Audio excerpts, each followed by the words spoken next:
ये प्रॉब्लम है 1.51 Irodov mechanics वाला पार्ट का ये क्वेश्चन है। क्वेश्चन ये है, a rotating disc which is shown in the figure 1.6 moves in the positive direction of the x axis. तो disc positive direction of x axis में मूव कर रही है। किस तरह से मूव कर रही है ये आगे दिया हुआ है। Find the equation describing the position of the instantaneous axis of rotation. हमको निकालना है कि इंस्टेंटेनियस एक्सिस ऑफ रोटेशन जिस पाथ पे मूव करेगी उस पाथ की इक्वेशन क्या है।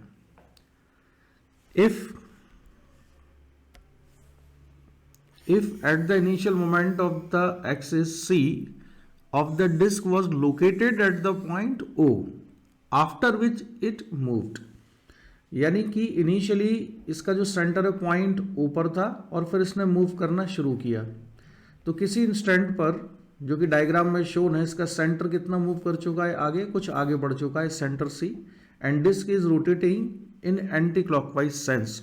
तो पार्ट ए में क्या कहता है, disc was located at the point O after which it moved with a constant velocity v, यानी कॉन्स्टेंट वेलोसिटी से इसका सेंटर मूव किया है along positive x axis while the disk started rotating counterclockwise with constant angular acceleration beta, but its angular acceleration is beta, so angular velocity is not constant and the initial angular velocity is equal to 0. So this is the first part of the question. In the second part they are saying disk starts moving with constant acceleration, so its acceleration of center is constant. They use a different kind of symbol, तो हम confuse होते हैं भाई ये omega ये वाला angular velocity ले या एक्सेलरेशन ले, तो हम ये सिंबल चेंज कर लेंगे during the course of solution. And the zero initial velocity, इसकी इनिशियल वेलोसिटी जीरो थी और इसका एक्सेलरेशन कितना ए है। while the disk rotates counterclockwise with constant angular velocity omega. So in the second part angular velocity is constant but translational acceleration is there. And in the first part angular velocity is changing but translational velocity v is constant. So we discuss the first solution, first case. So in the first case ये हमने diagram बना लिया first case के लिए। अच्छा, first case में हमको निकालना है इंस्टेंटेनियस एक्सिस ऑफ रोटेशन की का लोकस निकालना है या उसकी इक्वेशन निकालनी है। इंस्टेंटेनियस सेंटर ऑफ रोटेशन एक ऐसी एक्सिस है जिसके अबाउट बॉडी के मोशन को हम प्योर रोटेशनल मोशन मान सकते हैं, और इंस्टेंटेनियस एक्सिस ऑफ रोटेशन जिस पॉइंट से पास होगी उस पॉइंट को हम कहेंगे इंस्टेंटेनियस सेंटर ऑफ रोटेशन। अब instantaneous centre of rotation body पर भी हो सकता है, आउटसाइड द बॉडी भी हो सकता है, कहीं भी हो सकता है, लेकिन हम अभी अपने डिस्कशन को कन्फाइन रखेंगे इस प्रॉब्लम्स तक। ठीक, तो जब भी आपको इंस्टेंटेनियस सेंटर ऑफ रोटेशन निकालनी हो तो आपको चाहिए एक point of net velocity, net zero velocity, net zero velocity वाला कोई पॉइंट चाहिए आपको। तो अगर मैं एक ये मैंने सर्कल बनाया और इसका रेडियस मैंने मान लिया कितना है x के बराबर, तो इस वाले पॉइंट की पॉइंट ए की अगर मुझे टोटल वेलोसिटी चाहिए तो velocity of centre v and omega x कितना आएगा, ओमेगा x यहां पर आ जाएगा। तो इन दोनों का रिजल्टेंट यहां पर पॉइंट ए पर जीरो नहीं है, so point A is not the point of zero velocity, इसकी वेलोसिटी जीरो नहीं आएगी। फॉर एग्जांपल मैं एक पॉइंट और ले लेता हूं, suppose this is the point B. तो नेट वेलोसिटी निकालने के लिए मैंने लिखा velocity of centre of mass plus velocity about centre of mass. So omega is X is directed vertically downward and omega is towards V is towards right. So net velocity of point B is not equal to zero. ठीक, तो हमको क्या करना होगा, instantaneous centre of rotation या axis of rotation निकालने के लिए हमको ये ढूंढना है कि वो नेट जीरो वेलोसिटी वाला पॉइंट होगा कहां पर। Since disc is rotating in counter clockwise sense, that is in anti clockwise sense, it is given in the question. Disc का रोटेशन इस तरह से हो रहा है, ओमेगा इस तरह से है। तो अगर हम एक पॉइंट सेलेक्ट करते हैं यहां पर तो इसकी वेलोसिटी है v velocity of centre of mass and velocity about centre of मास, इसको मैंने लिख लिया ओमेगा। इस डिस्टेंस को मैं मान लेता हूं कि यह सेंटर C, इस पॉइंट को मान लिया हमने P, सो दिस, और इसकी डिस्टेंस कितनी है y, so this is omega y। At point P v and omega y are oppositely directed, so here we have chances of getting a point with zero velocity, यानी कि resultant velocity कितनी आ जाए, zero आ जाए। So v minus omega y equals to zero. ठीक है, ये point P पर मुझको ऐसा सिचुएशन आने की पॉसिबिलिटी है।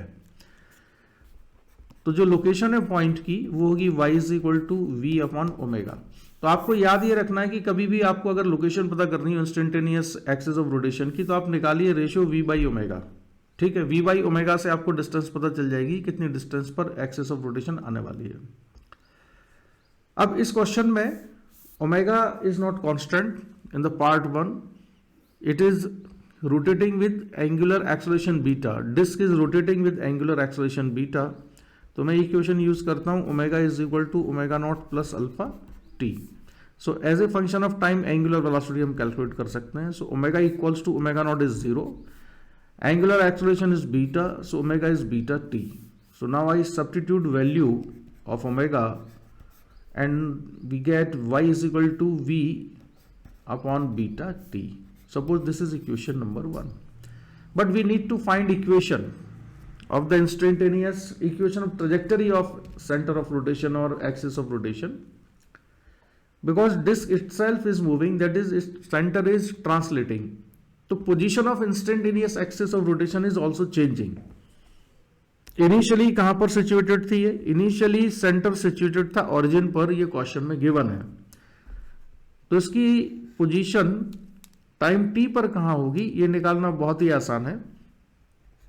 हम ये इक्वेशन को यूज कर लें s equal to u t plus half a t square. So suppose x coordinate at time t is x, initial velocity given in the question is zero plus, sorry initial velocity is not zero, initial velocity is v into t plus half acceleration, translational acceleration is 0 into t square. So x coordinate is simply vt. This is equation number 2. Equation number 2 से time की value में substitute कर देता हूं 1 में, तो हमको मिलेगा y equals to v upon beta t, और t को हम लिख सकते हैं x अपॉन v। इसको सिंप्लीफाई करने पर ये होगा v square upon beta x। So equation of trajectory finally we get is y equals to v square upon beta x, and this is the answer of part 1 of the problem 1.51। Alright, अब हम आते हैं part B पर। तो part B में क्या हो रहा है, in the part B disc moves with constant acceleration omega, इसको मैं ना ए लिख लूंगा, ट्रांसलेशनल एक्सेलरेशन को, बाद में हम इसको भले रिप्लेस कर दें। तो with constant acceleration a and the zero initial velocity, तो इसकी इनिशियल वेलोसिटी यानी ट्रांसलेशनल वेलोसिटी इनिशियल कितनी है, जीरो के बराबर है। While the disc rotates counter clockwise with constant angular velocity omega. ठीक है, इस बार एंगुलर वेलोसिटी कांस्टेंट है, पार्ट ए में angular velocity was not constant, लेकिन सेंस ऑफ रोटेशन इसमें भी कैसा है, एंटी क्लॉकवाइज है। तो सेंस ऑफ रोटेशन है एंटी क्लॉकवाइज इस तरह से। ठीक है, तो नेट वेलोसिटी जिस पॉइंट की जीरो होगी ऑब्वियसली वो पॉइंट यहां इस पर भी हमको कहां मिलेगा, सेंटर के ऊपर मिलेगा। तो डिस्क का सेंटर कितना मूव कर चुका है किसी इंस्टेंट पर, वो डिस्टेंस मूव कर चुका है इतना ओरिजिन से, and this velocity is not constant. तो इसका एक्स कोऑर्डिनेट निकालना तो बहुत ही आसान है। सेंटर की जो लोकेशन है, सेंटर की लोकेशन होगी